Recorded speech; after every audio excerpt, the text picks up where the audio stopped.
The year college football peaked. Don't know what year it is. We got a video. We're going to watch it. I told you I was going to get to sports.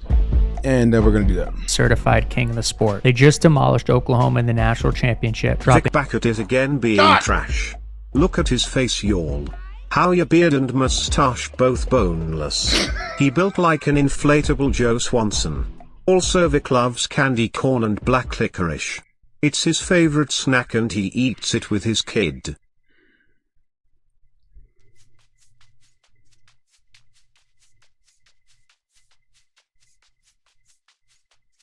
I literally can't start a video off without y'all doing this.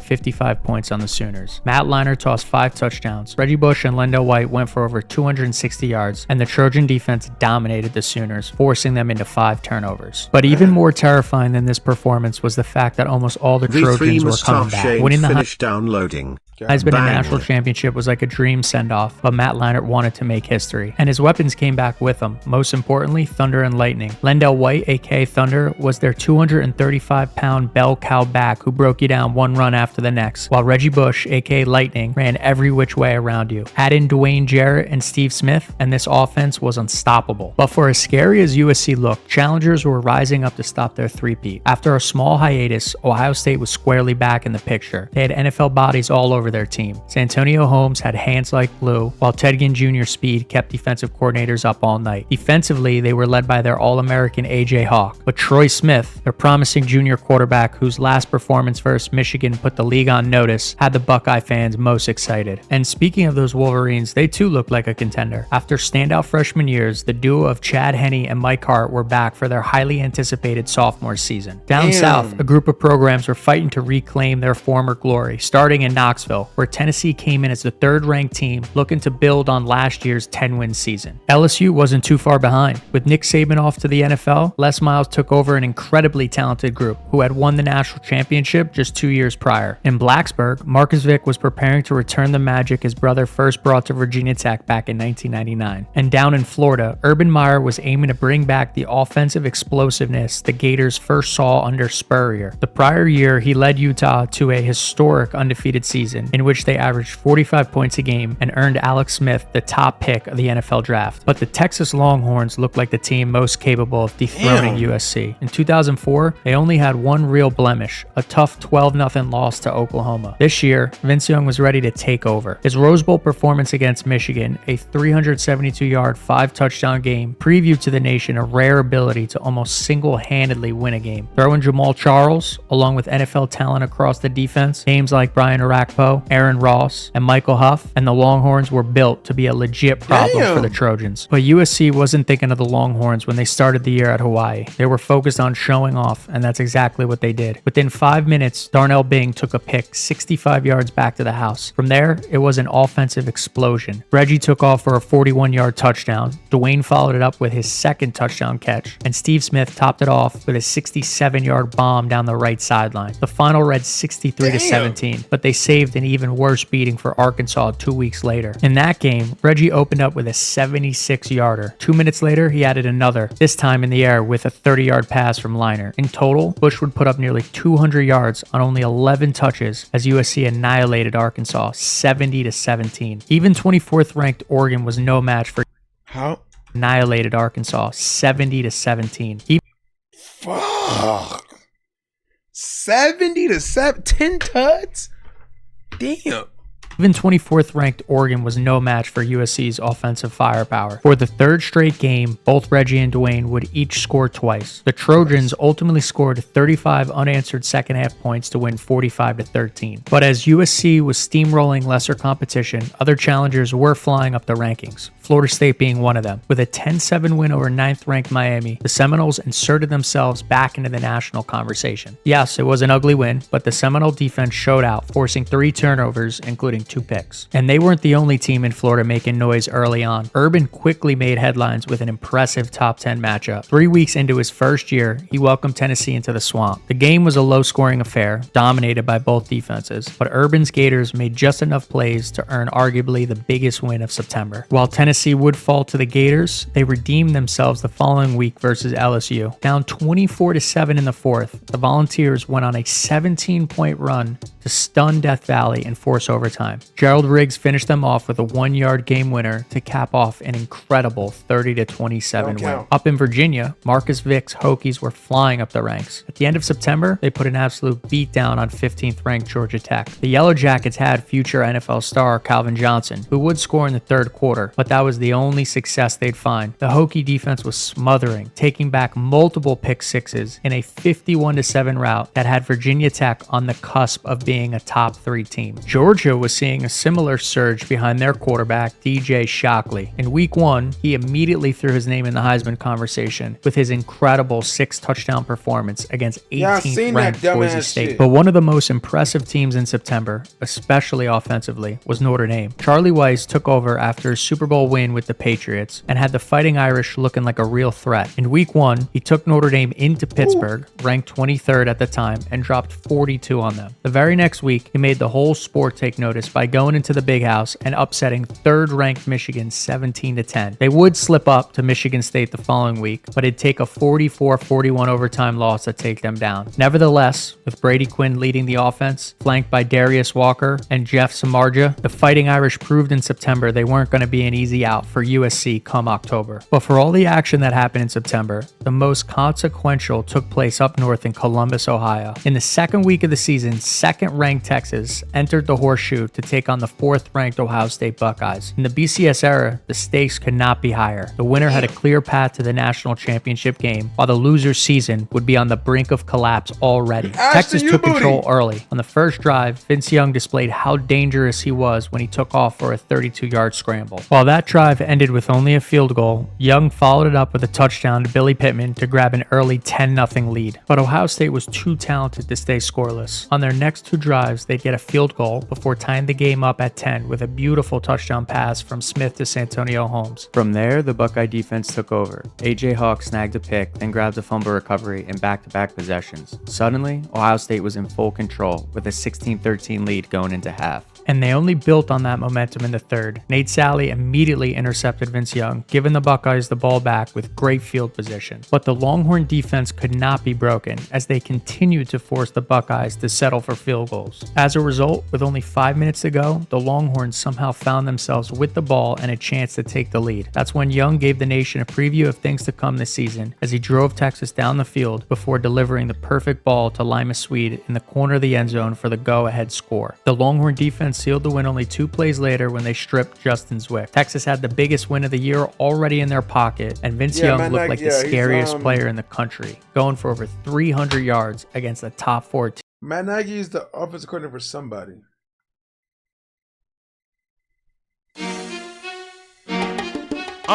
You booty really ball. Call booty when you're horny, baby. That's a booty call. Head to booty house, pull your booty out your drawers. Then let booty squeeze your squishy titty balls. Spray you got ass. Spray you got ass. Spray you got ass.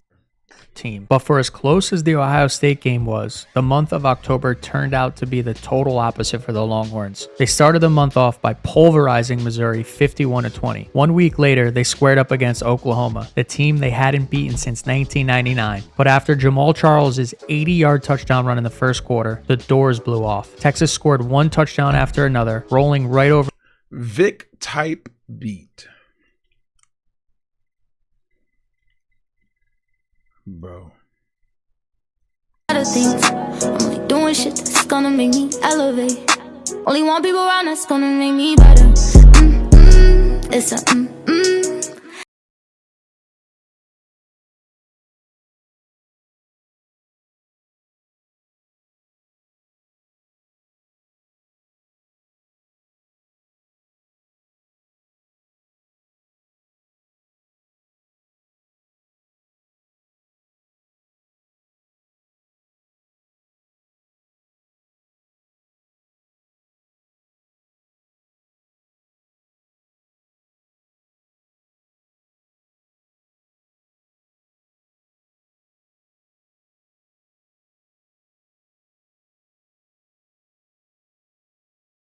Bitch, I should beat your fucking ass. Stop sending ruckus.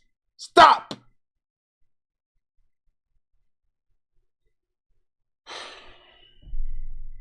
I'm about to just block her. At this point, I'm blocking her. You ruined my experience. I want you to know that. You ruined my experience. Now, I don't even know what the video is about. Now I feel like I gotta change the vibe up. Over their rivals 45-12. 24th ranked Colorado didn't stand a chance either, as Vince Young scored 5 touchdowns and another Longhorn beatdown. Even 10th ranked Texas Tech was no match, as the Longhorns blew them off the field 52-17. But as Texas got rolling, the rest of the contenders started to collapse, starting in the state of Florida. Florida State had worked themselves up to the 4th ranked spot going into a trip to Virginia, but Drew Weatherford's interceptions would sink them as Virginia stunned the Seminoles 26-21. The Gators would also fall, first against Alabama. Brody Croyle threw for 3 touchdowns, including... Yo, I haven't heard the name Brody Croyle in like 10 years. Holy Jesus.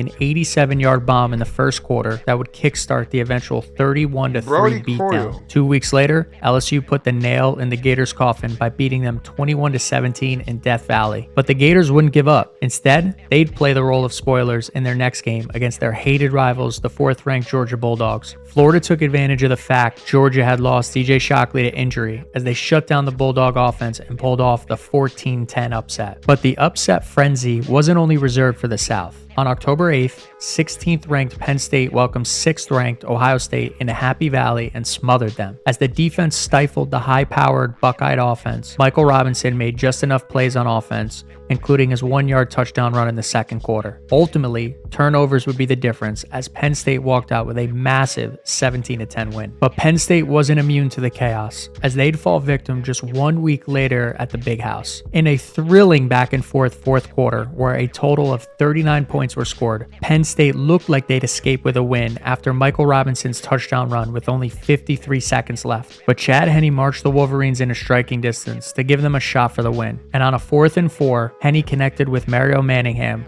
for a walk-off game winner, popping Penn State's dream season in the blink of an eye. But on the same day Penn State's national championship dreams came crashing down, another undefeated team's title hopes hung in the balance. Going into their October 15th matchup against Notre Dame, USC looked untouchable. The only semi-scare they had was against 14th ranked Arizona State, when they needed 2 fourth-quarter touchdowns from both Reggie and Lendell to win. But fast forward to that Saturday night in South Bend, and the Trojans found themselves in a true do-or-die situation. Notre Dame had the firepower to hang with the Trojans, and they showed it immediately. The Fighting Irish took a 21-14 lead after Quinn connected with Samardzija on a 32-yard touchdown pass, followed by a 60-yard punt return touchdown by Tom Zibikowski. But Reggie Bush wouldn't be denied. He took a 50-yarder to the house in the third, then punched in a 10-yard run to give the Trojans the lead with only 5 minutes to go. The pressure fell on Brady Quinn, but he was ready for it. Starting from his own 10, he marched his team all the way down to the 5-yard line on a massive 3-minute drive. And with just over 2 minutes to go, he took off for a scramble that gave Notre Dame a stunning 31-28 lead. On the next drive, USC quickly found themselves in a desperate 4th and 9 situation. But with their season hanging in the balance, Liner connected with Dwayne Jarrett on a prayer that just missed the defender's arm and saved their season. Only a few plays later, one of the most infamous plays in college football history capped off USC's incredible game-winning drive as Reggie Bush pushed Matt Leinart over the goal line to win 34-31. USC had survived. Notre Dame was livid a penalty hadn't been called on the illegal play. But one thing we learned going into November was that the mighty Trojans were beatable. But flipping the page into November, USC quickly quieted any doubters with dominating performances. To start the month, they ran right through Washington State on the back of Lendell White, who went for 173 yards and 2 touchdowns. Matt Leinart threw all over Stanford in their next game, going for 4 touchdowns in a 51-21 win. And after a 151-yard, 3-touchdown performance performance by Lendell in their win against California, the Trojans were just 2 games away from a chance at a historic three-peat. The question of who USC would face started to become obvious as well, as the remaining contenders turned into pretenders. Third-ranked Virginia Tech welcomed 5th-ranked Miami into Blacksburg on November 5th, only to get utterly dominated. Miami's defense forced 6 turnovers as they eliminated the Hokies 27-7. But Miami's run as a top 3 team would be short-lived when only 2 weeks later they get stunned at home 14-10 to an unranked Georgia Tech team. Meanwhile, Alabama, who had skyrocketed up to a top 5 team, had their undefeated season come to an end at the hands of their bitter rivals LSU. In a heartbreaker, the Crimson Tide would fall at home when Jamarcus Russell hit Dwayne Bowe in the end zone for a walk-off winner. Attention turned squarely to Texas, but they too almost fell into the upset trap during their visit to Stillwater. By halftime, the Longhorns were on the ropes as Oklahoma State jumped out to a 28-12 lead, but Texas had Superman, and in the second half, he put on his cape. On the third play of the third quarter, Young took off for an incredible 80-yard touchdown run down the sideline. What followed was an avalanche of offensive firepower in which Texas scored 35 unanswered points as Young, by himself, accounted for 506 yards and 4 touchdowns. From that game on, Texas looked like a team playing on freshman mode in the NCAA video game. They blanked Baylor 62-0 before flattening Kansas 66-14. With only a couple games left, a Texas vs. USC showdown was all but guaranteed. The new question became, who would walk away with the Heisman Trophy? Reggie must have gotten word, because the performances he put on in his final 2 regular season games could go toe-to-toe with any player from any era. His game against Fresno State alone is a highlight tape for most players' entire careers. He was simply playing at a different speed, almost on a different playing field entirely. On the ground, he put up over 294 yards with 2 touchdowns. In the air, he added another 68 receiving yards. Plus, he added another 135 kick return yards. In total, Reggie put together a 513-yard performance as he almost single-handedly.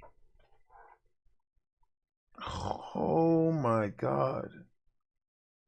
Being responsible for 500 yards is fucking crazy. Oh my goodness, that's carried his Trojans to a 50-42 win. And if that wasn't enough, his encore performance against UCLA was almost just as impressive. In what would be his last home game as a Trojan, Reggie rushed for 260 yards, adding 2 touchdowns, one of which perfectly captured his rare athleticism as he leaped over an opponent and front flipped into the end zone for the score. On the other hand, Texas sailed past Texas A&M 40-29, but Young had a relatively quiet game, putting up only 181 yards and 1 touchdown. In the Big 12 championship, that stat line improved as he had a 4-touchdown game, but the most impressive part about that game was the utter dominant team performance the Longhorns put together in a 70-3 annihilation over Colorado. With those performances in the books, all eyes turned to ESPN to see which team would win the first battle for the Heisman Trophy. Young had some early momentum as he walked away with both the Davey O'Brien and Maxwell Awards on December 8th at the College Football Awards. He was confident and expecting to win the Heisman, but only 2 days later, he'd be met with disappointment as Reggie's name was announced as that year's Heisman winner. Fortunately for him, he'd be able to harness that disappointment on the field on January 4th. But going into the national championship, most of the nation thought USC would handle Texas. In fact, USC was favored by a touchdown. In the pregame show, both Mark May and Kurt Herbstreit picked USC to win comfortably. Only Corso picked Texas, saying they'd not just shock the planet, but the universe, given how few people believed they could beat a team that was on a 34-game win streak. And coming out of the gates, it looked like things could get ugly. Aaron Ross immediately muffed a punt, giving USC the ball in Texas territory. A few plays later, Lendell White punched in his first touchdown to give the Trojans a quick 7-0 lead. On the next drive, things only got more concerning for Longhorn fans when Selvin Young was stuffed on a 4th down attempt to give USC the ball back, again with great field position. But then the Texas defense decided to turn things up a notch.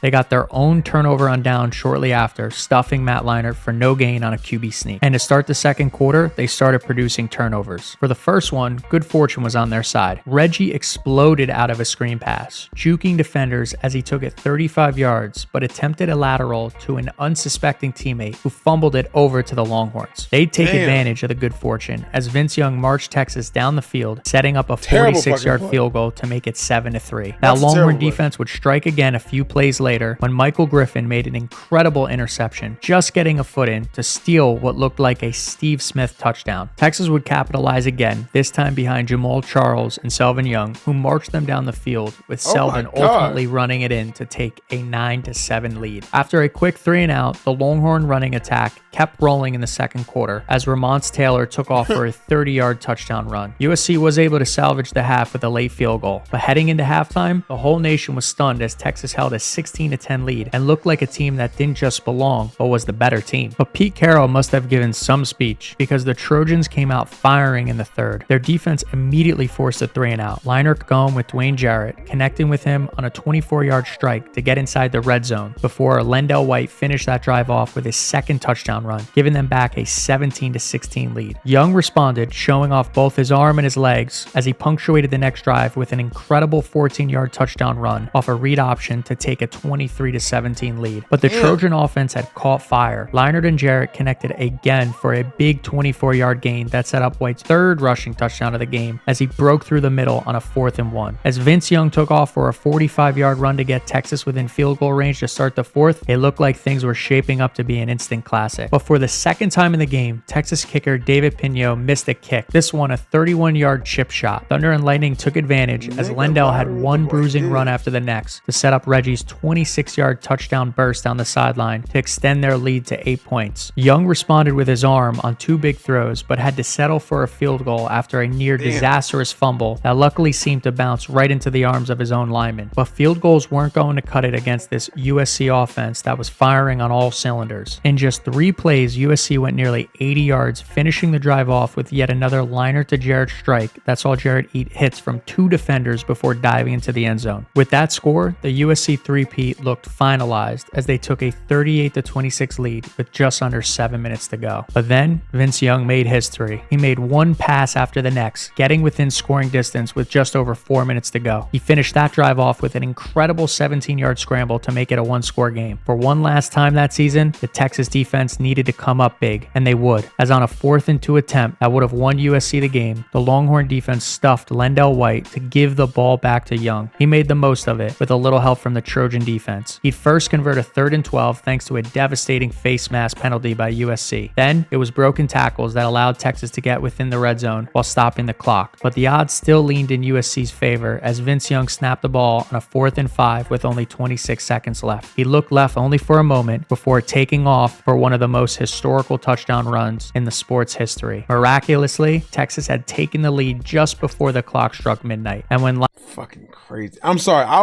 was genuinely enjoying that fucking video. Leinart's pass, Like, I feel like that's the first time I watched the video and I didn't say much. fell incomplete only a few plays later, the Longhorns had I completed feel like I was watching a movie. the impossible job, dethroning the Giants, ending USC's 34-game win streak, and bringing the title back to Austin for the first time since 1970. As Leinart and Reggie bowed their heads in disappointment, Young stood tall, confetti falling around him, as he had just made the case to the world that it was him who was the best player in the world that year. Thanks for reliving the incredible 2005 college football season with me. If you enjoyed this video, then I think you'll enjoy this next one as well. You did your thing with that one.